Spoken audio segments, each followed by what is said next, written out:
Tucker Carlson defending QAnon? What? Real threat is a forbidden idea. It's something called QAnon.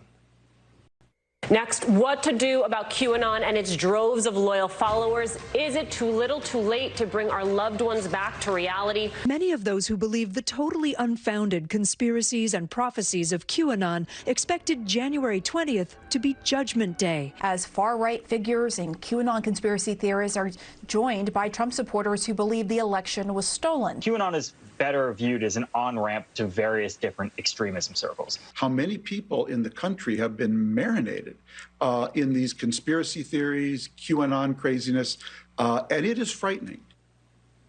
Ooh, Mr. Tom Friedman thinks this is all pretty frightening. And he's right, but not, as usual, for the reasons he thinks. We're watching a profound change taking place in American society, and it's happening very fast. The stakes could not be higher. There is a clear line between democracy and tyranny, between self-government and dictatorship. And here's what that line is. That line is your conscience. They cannot cross that. Government has every right to tell you what to do. Controlling the behavior of citizens is one of the basic prerogatives of any organized society. It's why we have it. Government can try to prevent you from committing murder or rape or from speeding or jaywalking. That's all allowed. It's legitimate. But no democratic government can ever tell you what to think. Your mind. Bro, what the fuck? This guy, I mean, this is crazy. He's literally like trying to, from the largest platform he possibly can, advocate for QAnon. That's nuts. That's actually nuts.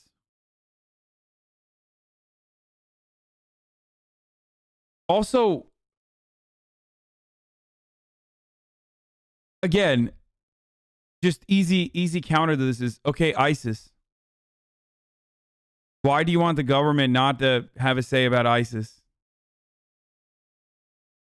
Like, would you ever defend people who are, you know, searching the internet for ISIS videos, trying to learn how to join ISIS and stuff?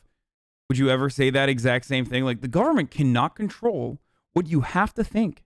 If you want to join ISIS, you should be able to join ISIS in every way you want. Like, you can't fucking say that. You know what I mean? That's nuts.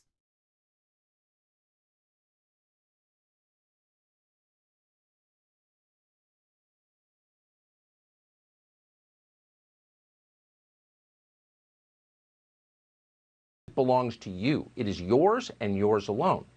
Once politicians attempt to control what you believe, they are no longer politicians. They are, by definition, dictators.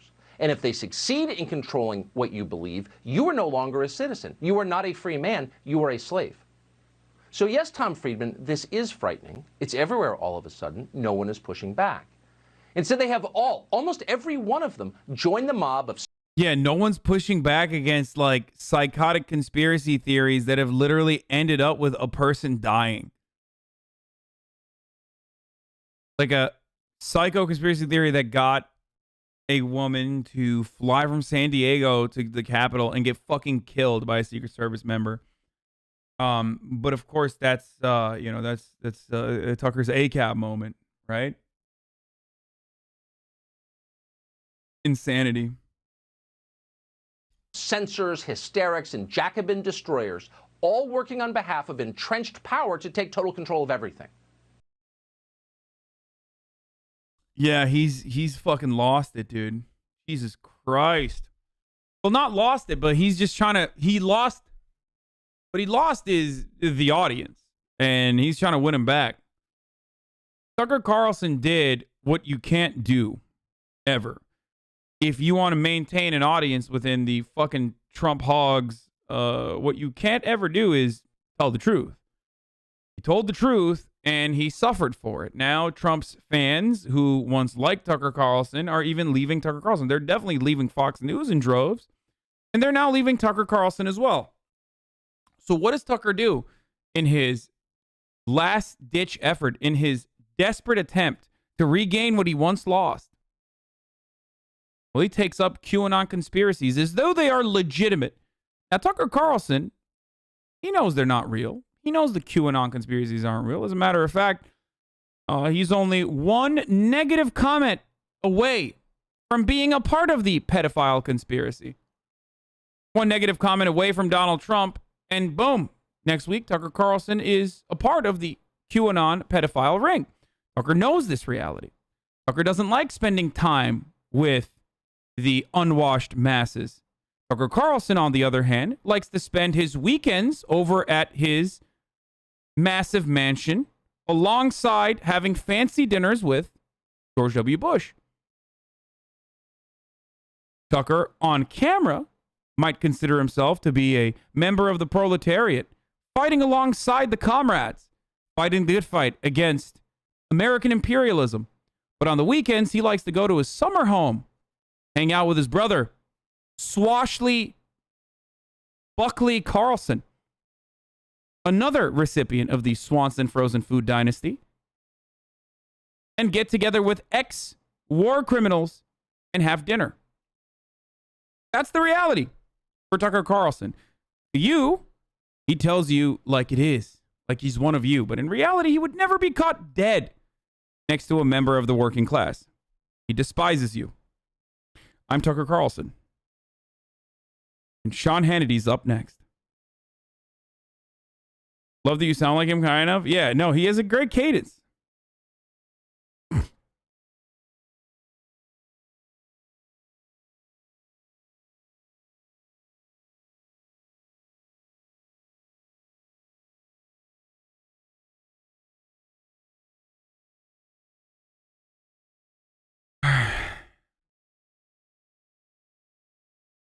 Too bad everything else about him is shit.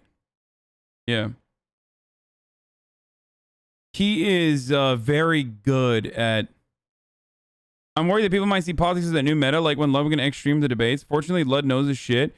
He even pushed back on chatter saying socialized medicine was communism by saying France isn't communist. I didn't watch Extra Stream, so I can't speak on that, but I worry that that happens when opportunistic Andes do politics after seeing your numbers.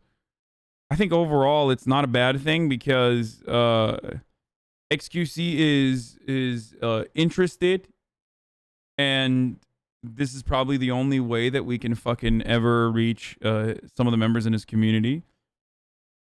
And Ludwig is already pretty fucking woke himself, so I don't worry about that at all.